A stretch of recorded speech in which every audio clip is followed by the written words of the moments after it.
Hello everyone, start करते हैं आज की क्लास। आज मैं थोड़ा सा गायब रहूंगा, दिखूंगा नहीं आप लोगों को। तो आज मैं कंटिन्यू करूंगा जहां तक मैंने प्रीवियस पढ़ाया था उसके आगे से। और मैंने आपको प्रीवियसली स्टार्ट किया था एक बहुत इंपॉर्टेंट टॉपिक जो एरिया से रिलेटेड था। मैंने आपको बताया था कि किस तरीके से हम एक जो बेसिकली ट्रायंगल होता है उसकी साइड्स को और उसके एरिया को रिलेट कर सकते हैं। साइड्स का रेशियो एरिया के रेशियो के बराबर था और उस पे बेस हमने कुछ क्वेश्चन किए थे। एक जो इम्पोर्टेंट काफी थ्योरम एक काफी इंपॉर्टेंट थी वो मैं आपको वापस से बता देता हूँ कि किसी भी ट्रायंगल के अंदर अगर आप 3 मीडियन ड्रॉ करते हैं, ये फर्स्ट मीडियन, ये सेकंड मीडियन, ये थर्ड मीडियन, तो ये आपके ट्रायंगल के 6 पार्ट करती है, सबका एरिया इक्वल होता है, जैसे हमने ए अज्यूम कर लिया था पिछली बार। तो ये बहुत एक इंपॉर्टेंट थ्योरम थी, इस पे बेस हमने कुछ क्वेश्चन सॉल्व किए थे। आज आगे बढ़ेंगे, कुछ क्वेश्चंस करते हैं। सबसे पहले उसी उन्हीं चीजों को यूज करते हुए प्रॉपर्टीज जो हमने पढ़ी है। आपको बोला है triangle ABC is divided, triangle ABC is divided into into 6 smaller triangles, 6 smaller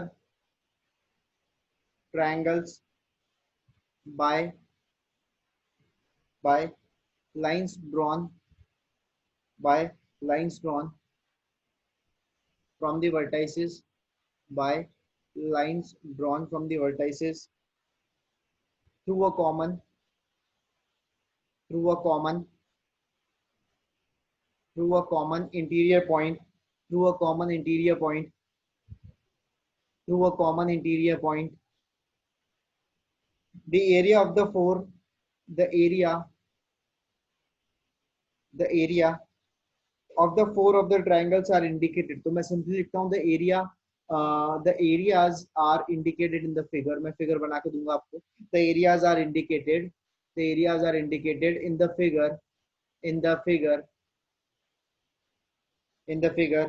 Find area of triangle a b c. चलिए, ये आपका क्वेश्चन है, ठीक है। और सॉल्यूशन हम देखेंगे और इसका मैं आपको डायग्राम बना के दे रहा हूँ। जैसा इसने बोला है कि triangle ABC is divided into 6 smaller triangle, 6 छोटे छोटे ट्रायंगल में डिवाइड किया हुआ है, ठीक है। By lines drawing from by lines drawing from the vertices through a common interior point. ये लाइंस इस तरीके से हैं कि एक कॉमन इंटीरियर पॉइंट से पास होती है। कॉमन इंटीरियर पॉइंट से पास होती है, इसका मतलब ये है कि लाइंस आपस में कॉन्करेंट है। तो lines are concurrent to each other. ये वाला पॉइंट ए है, ये बी है और ये सी है, and this is the point D. ये ई और ये एफ। उन छोटे ट्रायंगल्स का एरिया मैं अंदर मार्क कर रहा हूँ जो आपको दे रखा है। इसका एरिया 84 है। लेट अस अज्यूम कि ये वाला पॉइंट ओ है, तो एरिया ऑफ ट्रायंगल ईसीओ 84 है ना, ये क्लियर है। ये जो बेस वाला ये 30 है और ये वाला सॉरी 40 30 है और ये 35 है। और आपको बोला है find the area of triangle ABC. आपको दिख रहा है कि ये जो 3 CVNs ड्रॉ की मैं आपको बता चुका हूँ, ये कॉमन इंटीरियर पॉइंट से पास होती है। इसका मतलब तीनों CVNs आपस में कॉन्करेंट है। कहाँ पे कॉन्करेंट है? इस वाले पॉइंट ओ पे कॉन्करेंट है। अगर ये तीनों ओ पे कॉन्करेंट है तो आप ये चीज देखेंगे कि 6 स्मॉल ट्रायंगल बन रहे हैं जिसमें से 4 का एरिया आपको दे रखा है। तो आपको करना क्या, आपको कुछ नहीं करना है, आपको बचे हुए 2 का एरिया निकालना है। किस किस का? ए और बी का। बस ये ध्यान रखो, ए और बी मैंने उनका नाम दे दिया। अब अगर आपको ए और बी का निकालना है तो इसको कैसे स्टार्ट करें? देखो, मैं क्या करूंगा, एरिया का यूज करूंगा और इन्हें आपस में रिलेट करूंगा। एरिया को रिलेट करने का तरीका मैंने आपको बताया कि अगर एक सीवीएन ड्रॉ की गई है तो एरिया का रेशो साइड्स के रेशो के बराबर होता है। तो हम यहाँ पे एक चीज देख सकते हैं, देखना इस वाले ट्रायंगल में जिसको मैंने अभी अभी शेड किया, ओ ए बी में, ओ ए बी में देखना, ओ ए बी में सीवीएन कौन सी है? क्या ये वाली सीवीएन है? क्या ओ एफ? ओ एफ सीवीएन है। बिल्कुल देखोगे आप इजीली कि ओ एफ सीवीएन है। तो यहाँ से मैं यही करने जा रहा हूँ, गौर से समझना। एक बार लिखूंगा, आगे लिखूंगा नहीं मैं इस चीज को, कि in triangle O A B, in triangle O A B cevian कौन सी है? O F. O F is the cevian. O F आपकी सीवीएन है। अगर सीवीएन है तो जो बेस बना, बेस कौन सा बना आपका? बेस बना ए एफ और एफ बी। ए एफ और एफ बी का रेशो क्या होगा? उन ट्रायंगल्स के एरिया का रेशो होगा जो ए एफ और एफ बी पे बने। अब देखो ए एफ पे कौन सा ट्रायंगल बना है? ये वाला बना है, ए एफ बना है। और ए एफ का एरिया कितना है? 40 है। तो ये हो गया 40 और दूसरा कितना हो गया? 30। यानी कट पिट के कितना आया? 4/3। इक्वेशन 1 हो गई। अच्छा, इसी तरीके से गौर से समझना, इसी तरीके से ये वाला बड़ा ट्रायंगल है, इसमें देखो ए एफ ये रही और इसमें देखो एफ बी ये रहा। दिख रहा है आपको? मतलब ए एफ और एफ बी जो बेस है उसके लिए ओ एफ तो आपने सीवीएन ली, अब उसके लिए आप नई सीवीएन सी एफ भी ले सकते थे।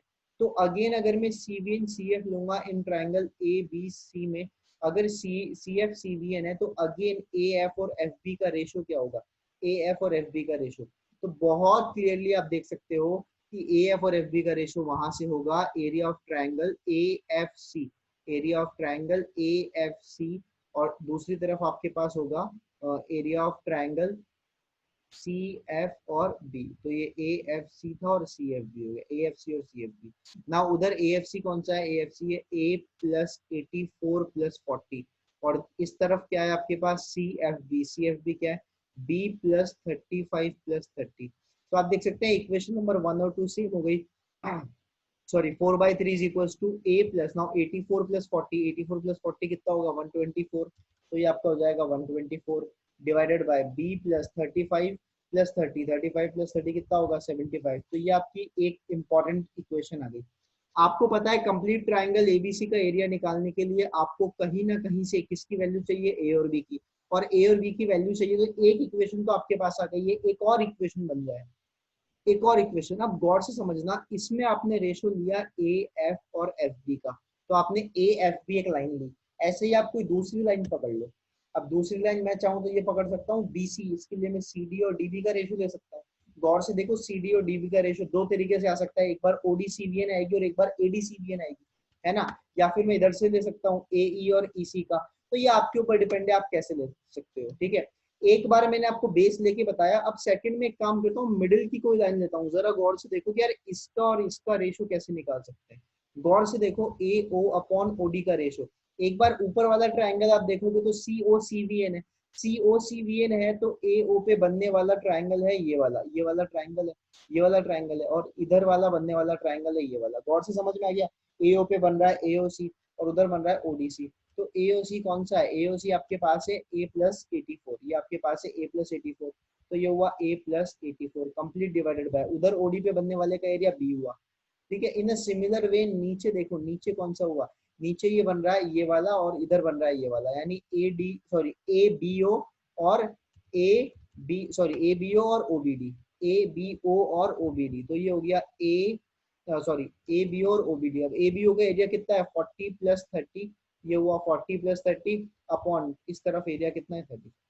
देख सकते हो बहुत इजीली आपके पास इक्वेशन है, इस तरीके से कंपेयर करके। तो याद करो यही स्ट्रेटेजी मैंने यूज की थी जब मैंने एक क्वाड्रिलेटरल के दो डायगोनल ज्वाइन करके अंदर का area A B C D करवाया था, और मैंने प्रूव करवाया था कि अपोजिट का प्रोडक्ट सेम होता है, A C is equal to B D. तो मैंने क्या किया था, एक बीच वाला को डायगोनल ले लिया था और उस पे मैंने ऊपर और नीचे दो ट्राइंगल पकड़े थे।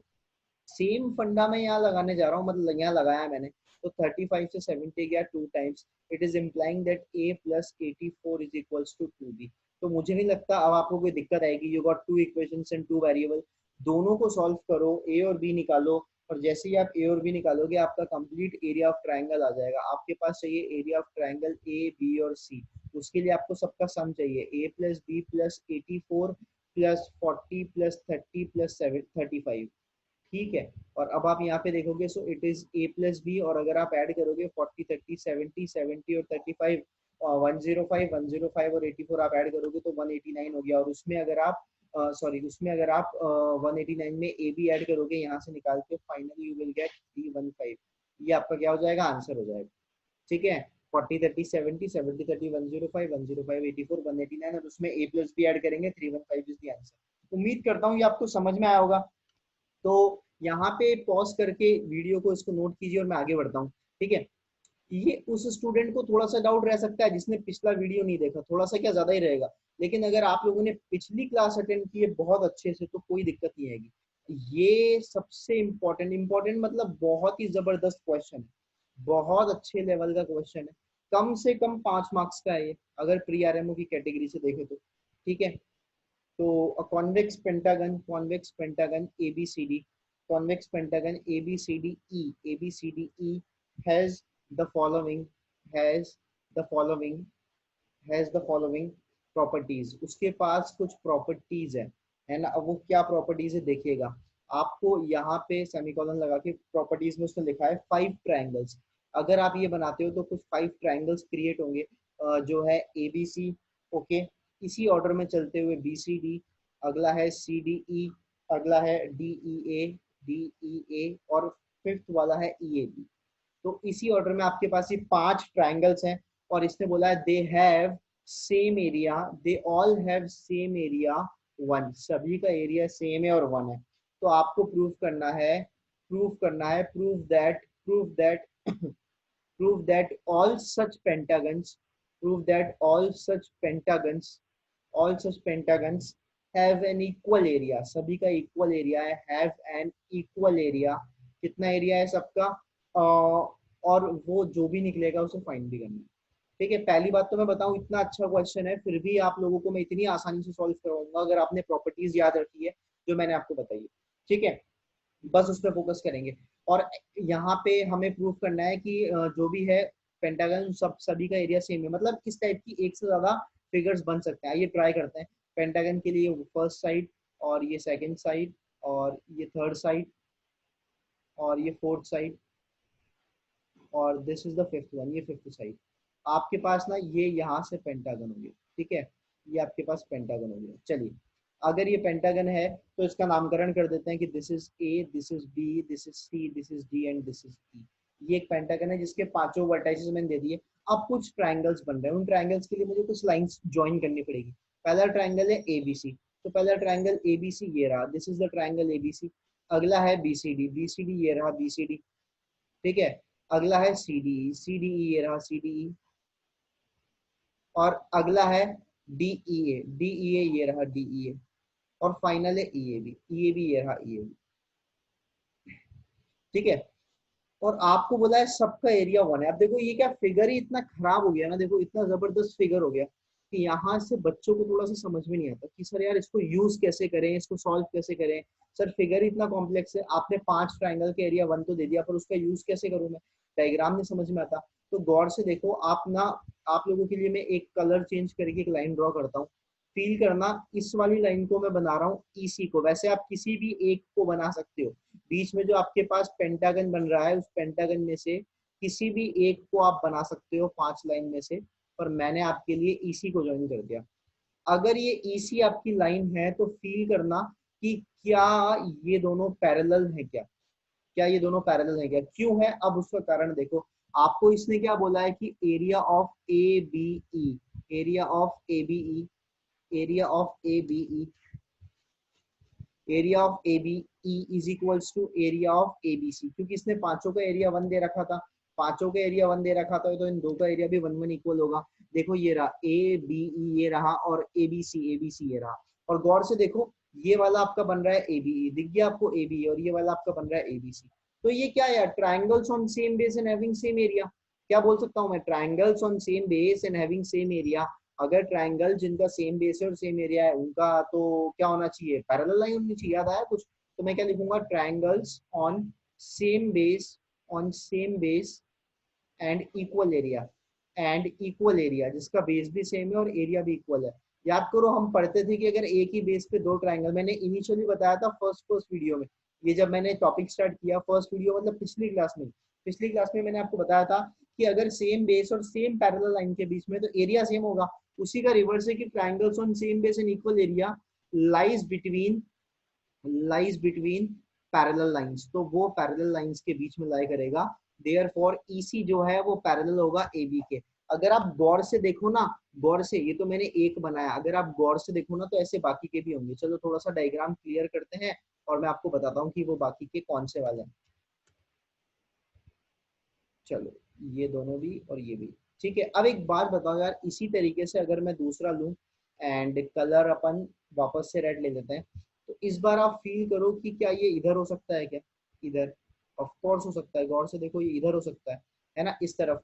यानी कि कौन पैरेलल हो जाएगी, डी बी पैरेलल हो जाएगी, है ना। यहाँ पे आप देखना कि जो डी बी है वो पैरेलल हो जाएगी इसके। ठीक है, सिमिलर फंडामेंटल कि यार ये वाली लाइन जो है इसके पैरेलल है।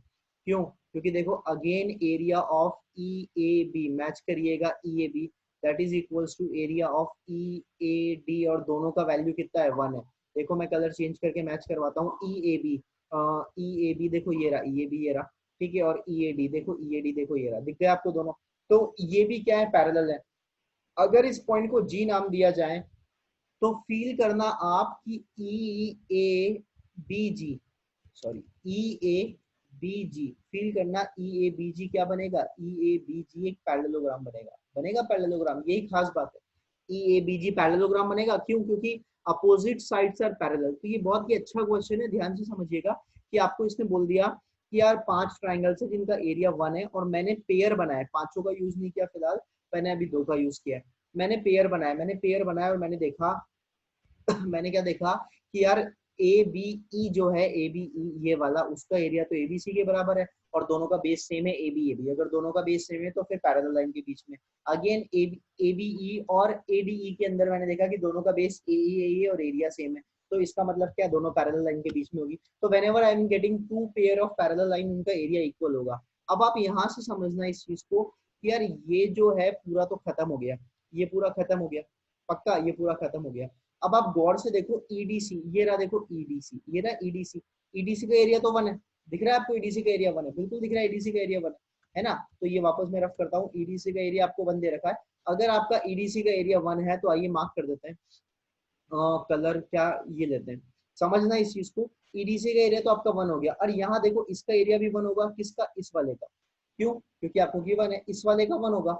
अब एक बात बताओ, अगर मैं इसको ऐसे समझाऊं आपको कि इट्स अ पैरेललोग्राम, ये कुछ इस टाइप का पैरेललोग्राम है, अगर आप गौर से देखने की कोशिश करोगे ना, ये कुछ इस टाइप का पैरेललोग्राम है, ठीक है, ये कुछ इस टाइप का ऐसा पैरेललोग्राम है। इसको थोड़ा सा और आगे बढ़ा लेते हैं, ये कुछ इस टाइप का पैरेललोग्राम है जिसका नाम मैं यहाँ पे लिखता हूँ कि सर ये ए ई है, ये ए है, ये बी है और ये जी है। और अगर आपने इसका डायगोनल ज्वाइन कर दिया डायगोनल, तो आपको पता है इसका एरिया 1 है। अब आपको ये भी पता है कि डायगोनल जो होता है पैरेललोग्राम का, वो 2 इक्वल एरियाज में डिवाइड करता है, तो इसका भी 1 हो जाएगा। यानी कि यहाँ से एरिया ऑफ किसका, ई ए बी जी, वो जो पैरेललोग्राम है वो 2 आ गया। इतना तो आपके पास आया कि यार वो पैरेललोग्राम का एरिया कितना हो गया, 2 हो गया। अब तो थोड़ा पोर्शन और बचा है, चलिए बहुत बढ़िया, थोड़ा सा पोर्शन और बचा है ना, इसको रफ कर देते हैं, थोड़ा स्पेस मिलेगा, है ना। मैं उम्मीद कर रहा हूँ यहाँ तक पूरा समझ आया होगा, ठीक है। इसको थोड़ा सा अब मैं साइड कर दूंगा, ठीक है, इसको मैं थोड़ा सा साइड कर दूंगा। चलिए कोई दिक्कत नहीं है, कोई दिक्कत नहीं है, इसको इसको फिर साइड कर देते हैं, ये रहा। तो ये आपका फिगर साइड हो गया। आइए आगे बढ़ते हैं। अब गौर से समझना, अब गौर से समझने वाली बात क्या है कि सर आपने यहाँ तक तो निकलवा दिया कि इस पैरेललोग्राम का एरिया इतना होगा, लेकिन बाकी पोर्शन का क्या, तो अब बाकी पोर्शन का निकालते हैं। बाकी पोर्शन का कैसे निकालेंगे, जरा देखो ध्यान से कि यार एरिया ऑफ ईडीसी, ईडीसी कितना है, 1 है। तो गौर से समझना, मैं इस पार्ट को ए ले रहा हूँ, ए ले रहा हूँ, मैं अंदर लिख रहा हूँ किस पार्ट को, ए ले रहा हूँ, मैं ले रहा हूँ area of D G C, area of D G C, ठीक है। और 2 मिनट के लिए मैं इस जी को रफ करता हूँ और यहाँ लिख देता हूँ, इसको ए ले लिया, है ना, इसको स्मॉल ए ले लिया। अगर ये स्मॉल ए है तो इधर वाला पोर्शन कितना हो जाएगा, 1 माइनस ए। 1 माइनस ए मतलब क्या, 1 माइनस ए मतलब क्या, गौर से समझना, 1 माइनस ए मतलब क्या, 1 माइनस ए मतलब एरिया ऑफ कौन सा, ई डी जी। क्यों, क्योंकि दोनों का एरिया तो 1 है ना, दोनों का एरिया तो 1 है ना, सही बात है ना। यही वाला तो फिगर है कि जिसमें मैंने यहाँ पे कोई पॉइंट जी है उसको ज्वाइन कर रखा है कि सर ये ए है, तो ये अपने आप में कितना हो गया, ये हो गया 1 माइनस ए। ये ए और ये कितना हो गया, 1 माइनस ए हो गया। चलिए ये ए और ये 1 माइनस ए हो गया, है ना। यहाँ पे ये जी, अरे एक मिनट मैंने कुछ गलती कर दी, हाँ हाँ बिल्कुल, ये वो तो फिगर ही नहीं है, इसमें मैं कैसे कर सकता हूँ, वो अलग फिगर है। कोई बात नहीं, मैं उम्मीद कर रहा हूँ समझ आ रहा होगा। और इन अ सिमिलर वे ये वाला जो एरिया है ना, कौन सा वाला, area of G C B, वो भी 1 माइनस ए हो जाएगा, वो भी 1 माइनस ए। तो अब मैं एक बार आपको हाईलाइट करके दिखा देता हूँ तो समझ में आ जाएगा कि यार ये जो ट्राइंगल है ना, इस पूरे का एरिया 1 है। और इसके देखो मैंने 2 पार्ट कर दिए, इधर वाले को मैंने ए अज्यूम कर लिया, उधर वाले को मैंने बी अज्यूम कर लिया, इतना समझ में आ रहा होगा, है ना, इन अ सिमिलर वे, ठीक है। उसको मैं नोट कर लेता हूँ, 1 माइनस ए, ये रफ हो गया 1 माइनस ए, और ये भी ए, सॉरी ये 1 माइनस ए, ठीक है। और ये डबल डबल आ रहा था, एक रफ कर देते हैं, है ना। और इन अ सिमिलर वे में इधर भी हाईलाइट करके दिखाता हूँ कि ये एक ट्राइंगल था जिसका एरिया आपको 1 दे रखा है, इसके 2 पार्ट हो गए, ए और 1 माइनस ए, ठीक है।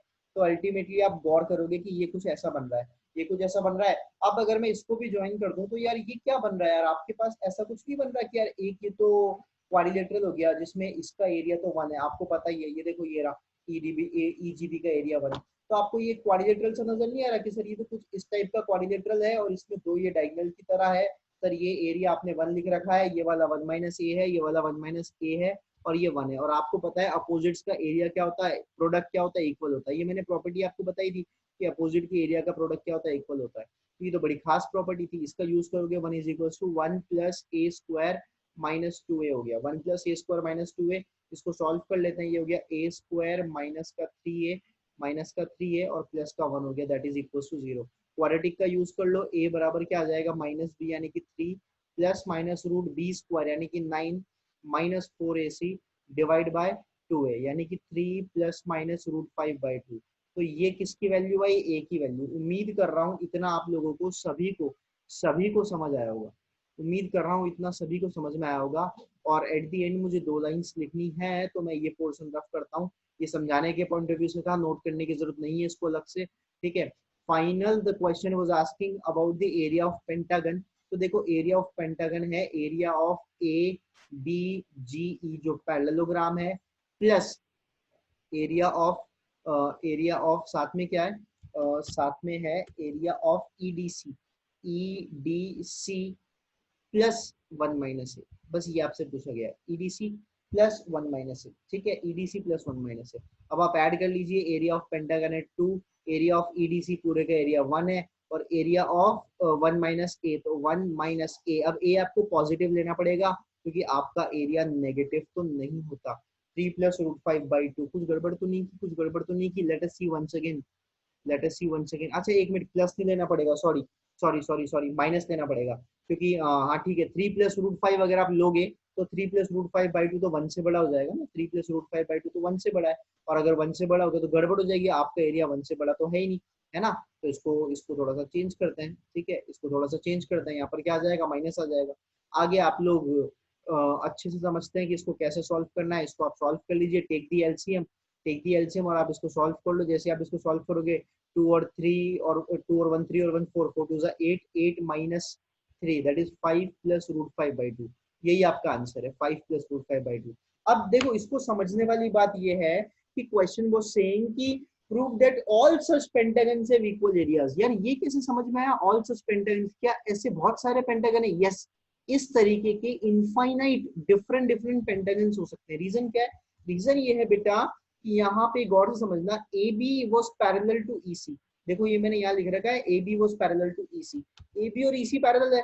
तो अगर आपको पता है, देखो यहाँ ऊपर आपको बता रहा हूँ कि अगर 2 लाइंस पैरेलल है और ये एक ट्राइंगल है, इसके इक्वल एरिया के तो इनफाइनाइट अलग अलग ट्राइंगल बन सकते हैं, नहीं बन सकते? तो इसी प्रॉपर्टी का यूज करते हुए ई के लिए और सी के लिए उस पैरेलल लाइन पे इनफाइनाइट पोजीशंस हो सकती है, इसीलिए ऐसे इनफाइनाइट ट्रायंगल्स हो सकते हैं, पेंटागन्स हो सकते हैं, बट सभी का एरिया सेम होगा क्योंकि हमने कोई स्पेसिफिक पेंटागन का नहीं निकाला, हमने कॉमन निकाला है, सबका कॉमन निकाला है। उम्मीद करता हूँ इतना आप लोगों को समझ में आया होगा। तो पॉज करके नोट कीजिए, that was a wonderful question, काफी कुछ सीखने को मिला होगा कि कैसे सॉल्व करते हैं, ठीक है। मेरी हैबिट ये रहती है कि मैं डिफरेंट वैरायटी के क्वेश्चंस आप लोगों को कराऊं, ताकि डिफरेंट वैरायटी के क्वेश्चंस करने से आप लोगों में एक जो है क्या कहते हैं कि यार एक अप्रोच डेवलप हो, और एग्जाम में आप कैसा भी क्वेश्चन देखो आप घबराओ नहीं, आप बोलो अरे हाँ यार ये प्रॉपर्टीज हम लगा चुके हैं। चलिए इस मोमेंट पे पॉज करिए और मैं आगे बढ़ता हूँ। एक बहुत ही वंडरफुल थ्योरम आज पढ़ाने जा रहा हूँ मैं आपको, दैट इज कॉल्ड सीवास थ्योरम। ये इतनी वंडरफुल थ्योरम है यार कि मतलब कई जो क्वेश्चन है चुटकी बजाते ही हो जाएंगे इसकी हेल्प से, ठीक है। क्या कह रहा है ये नोट करते हैं कि if points D E F if points D, E, F are taken on the sides on the sides BC, AC, AB, BC, AC and AB of triangle ABC, of triangle ABC, of triangle ABC, so that the lines the lines ADBE and CF are concurrent. ADBE and CF are concurrent at point O. At point O. Then आपको proof करना है BD upon DC multiplied by CE upon EA multiplied by AF upon FB is equals to 1। तो आइए इसका proof देखते हैं, इसका proof भी काफी कुछ सिखाएगा। ये जो स्ट्रेटेजी बताऊंगा ना, ये बड़ी इंपॉर्टेंट है प्रूफ के अंदर की। ये थ्योरम मैं करवाता इसीलिए ही हूँ ताकि आपको एक्चुअली में स्ट्रेटेजी सिखा सकूं। तो इट्स एन इम्पोर्टेंट ऐसे नहीं है कि सीवास थ्योरम पे क्वेश्चन आता है, नहीं आता, लेकिन यार इसके अंदर जो स्ट्रेटेजी है ना वो काम की है प्रूफ करने के अंदर, और वो अब तक मैंने आपको पढ़ा ही रहा हूँ। जो मैं पिछली क्लास में पढ़ाया या आज की क्लास में यूज किया, सेम स्ट्रेटेजी यूज करेंगे। If point DEF taken on the side BC और AC, तो देखो पहले तो मैं पॉइंट लिखता हूँ, बीसी पर कहीं ना कहीं एक पॉइंट डी, और यहाँ पर अच्छा एक मिनट गड़बड़ हो गई ना, बीसी तो ये रहा, बीसी पे कहीं ना कहीं एक पॉइंट डी, एसी, ओहो क्या कर रहा हूँ मैं आज, बीसी पे तो डी ऑलरेडी लिख चुका हूँ मैं, बीसी पर एक पॉइंट डी है, एसी पर एक पॉइंट ई है, और इधर एक पॉइंट एफ है ना। सो दीज आर कॉन्करेंट, याद रखिएगा यार, ये तो तभी वैलिड है जब आपने लाइंस कैसी बना रखी है, कॉन्करेंट बना रखी है। अगर आपकी लाइंस कॉन्करेंट नहीं है, कॉन्करेंट मतलब एक पॉइंट पे मीट नहीं करती है, तो फिर ये वाली प्रॉपर्टी पॉसिबल नहीं।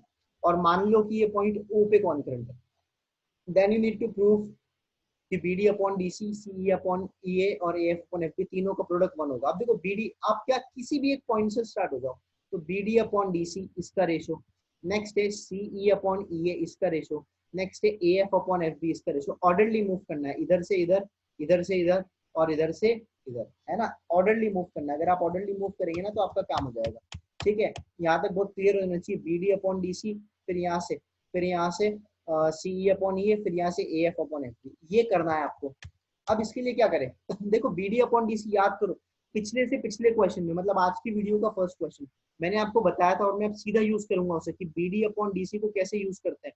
देखो इस वाले ट्राइंगल में ओडी सीवीएन है, ओडी सीवीएन है, दिख गया आपको, तो ओडी अगर सीवीएन है तो बीडी और डीसी का रेशो क्या होगा, area of triangle OBD, area of triangle OBD, अरे यार इसको तो हटा ही दो ना, area of triangle OBD upon area of triangle ODC, है ना। या फिर पूरे ट्राइंगल एबीसी के रिस्पेक्ट में देखेंगे तो area of triangle ABC, area of triangle ABC upon area of triangle, area of triangle ABC ABD, not C sorry, ABD upon area of triangle ADC. इतना उम्मीद करता हूँ सबको समझ में आया होगा। ठीक है, area of triangle A B D ABD upon area of triangle ADC. चलिए अब अपन एक काम करते हैं, 2 मिनट के लिए समझना, पेन कलर चेंज करता हूँ कि सर इसका एरिया ए और इसका एरिया बी, चलिए बहुत अच्छी बात है, इसका एरिया, इसका एरिया बी, सर इसका एरिया सी, और कंप्लीट, कंप्लीट की बात हो रही है ना, और कंप्लीट का एरिया डी। तो सर इसको अपन ऐसे लिख सकते हैं क्या कि सर ये ए अपॉन बी हो गया, ओके, और that is equal to, sir आपने कंप्लीट को सी माना था, इस कंप्लीट को डी माना था, वेरी गुड। अब एक बात याद रखिएगा, we are using the property of ratios, कि अगर दो या दो से ज्यादा रेशियो इक्वल है, फिलहाल दो के लिए यूज करेंगे, अगर दो रेशियो इक्वल है तो न्यूमरेटर्स का सम और डिनोमिनेटर्स का सम, मतलब उनका सम का भी रेशियो इक्वल होता है, that is equal to A plus C upon B plus D, ऐसा होगा। ठीक है, पर मुझे इसकी जरूरत नहीं है, और उनके डिफरेंस का भी रेशियो सेम होता है, मतलब सी माइनस से अपॉन डी माइनस बी, अगर ऐसे लिखूंगा तो भी सेम होगा, मुझे इसी की जरूरत है। ठीक है, तो मैंने यहाँ पे रेशियो की प्रॉपर्टी यूज करी है, रेशियो की प्रॉपर्टी क्या यूज करी है गौर से समझना, मैंने रेशियो की प्रॉपर्टी यूज करी है कि जो डिफरेंस होता है न्यूमरेटर्स का और डिनोमिनेटर्स का, उसका भी रेशियो सेम होता है। तो बीडी और डीसी का रेशियो है सी माइनस ए और डी माइनस बी। अब आप गौर से समझना कि सर ये पूरा जो था ना, ये पूरा ये सी था, और सर ये इतना पोर्शन ए था, तो अगर सी में से ए गया, दिख रहा है आप लोगों को, दिख रहा है, अगर सी में से ए गया तो क्या बचेगा, अगर सी में से ए गया तो it will become area of triangle A B O, ये आप चेक कर सकते हैं, और नीचे बनेगा area of triangle A O C. ये समझ में आ गया तो क्वेश्चन खत्म आप लोगों के लिए, आप लोगों के लिए क्वेश्चन खत्म, अगर ये समझ में आ गया तो पक्का अगर ये समझ में आ गया तो आप लोगों के लिए क्वेश्चन खत्म। और यार मेरी इच्छा है कि इसको मैं और अच्छे से मार्क करूं, उसके लिए मैं इनको सिर्फ और सिर्फ ओ तक ही ज्वाइन करना चाहता हूँ। अरे यार कलर चेंज कर लो, इनको सिर्फ और सिर्फ ओ तक ज्वाइन करना चाहता हूँ, तो आपकी विजिबिलिटी और स्ट्रांग हो जाएगी। ठीक है, मैं इनको आगे नहीं बढ़ा रहा, आपको तो पता ही आगे बढ़ाने पे डी एफ से मीट करेगी, बहुत बढ़िया। ठीक है, आपको तो पता ही है। तो सिंप्लिसिटी के लिए कि सर हम एक काम करते हैं, सर इसको क्या अज्यूम कर लेते हैं, एक्स और वाई, तो सर ये तो आपका एक्स हो गया और ये वाई हो गया, समझ में आ गया इतना। ये बहुत ही काम की चीज आ गई कि sir B D upon D C का जो रेशो आ गया वो क्या गया, एक्स अपॉन वाई, और ये चीज भविष्य में हर क्वेश्चन में लगभग लगभग यूज हो सकती है अगर आप चाहें तो, इस टाइप के क्वेश्चन, है ना। तो सर ये जो बेस था ना सर बी डी और डी सी, इसका रेशो एरिया के रेशो के बराबर हुआ, पर वो एरिया क्या हुआ, इसके ऊपर बनने वाले ट्राइंगल है, तो सर कॉमन ट्राइंगल हमने माइनस कर दिया और वो एक्स और वाई हो गया। और इसी सेंस में अगर मैं इसका नाम जेड दूं, तो आप में से कोई मुझे बता सकता है कि ए सॉरी कि यहाँ से कलर चेंज वापस, कि यहाँ से सी ई और ई ए का क्या होगा, सी ई और ई ए का तो गौर से देखो, सी ई ए है, ई ए ये है, तो सी के ऊपर जेड है, इसके ऊपर एक्स है, तो जिस हिसाब से अभी एक्स अपॉन वाई आया, विद द सेम रीजनिंग ये क्या आ जाएगा, जेड अपॉन एक्स आ जाएगा। और इसी तरीके से finally A F upon F B, देखो ए एफ ये रहा, ए एफ के ऊपर वाई है और इसके ऊपर जेड है, तो क्या हो जाएगा, वाई अपॉन जेड। ये मैं उम्मीद करता हूँ आप लोगों को पक्का पक्का समझ में आया होगा। और फाइनली जो आपका LHS यानी कि left hand side, that is just the product of these three values. तो इन तीनों का प्रोडक्ट क्या है, तो ये हो गया x अपॉन वाई, और x अपॉन वाई फर्स्ट वाले का, सेकंड का z अपॉन एक्स, थर्ड का y अपॉन z। और अगर आप इसको सॉल्व करेंगे y से y, x से x, z से z करिएगा, दैट इज इक्वल टू 1, और ये आपका क्या हो गया, हैंड्स प्रूव। तो बहुत इजीली प्रूव होता है, बहुत ही इजीली प्रूव होता है। स्ट्रेटजी आपके सामने, कैसे प्रूव करना है आपके सामने। उम्मीद कर रहा हूँ इतना आपको समझ में आया होगा, उम्मीद कर रहा हूँ। ठीक है, तो आज मैंने आप लोगों को इस वीडियो में ज्यादा नहीं पढ़ाया, ठीक है। मैं चाहता हूँ थोड़ा सा जो मैंने पढ़ाया आप उसको अच्छे से समझे, सीवास थ्योरम का प्रूफ समझे। इसके प्रूफ पे अगले वीडियो में मैं जबरदस्त क्वेश्चन लेकर के आऊंगा, आपको मजा आ जाएगा, बहुत अच्छे लेवल के क्वेश्चंस लेके आऊंगा, ठीक है। तो चलिए अभी की क्लास में इतना ही, लगातार प्रैक्टिस करते रहो, सॉल्व करते रहो, this is the key. Okay, thank you very much.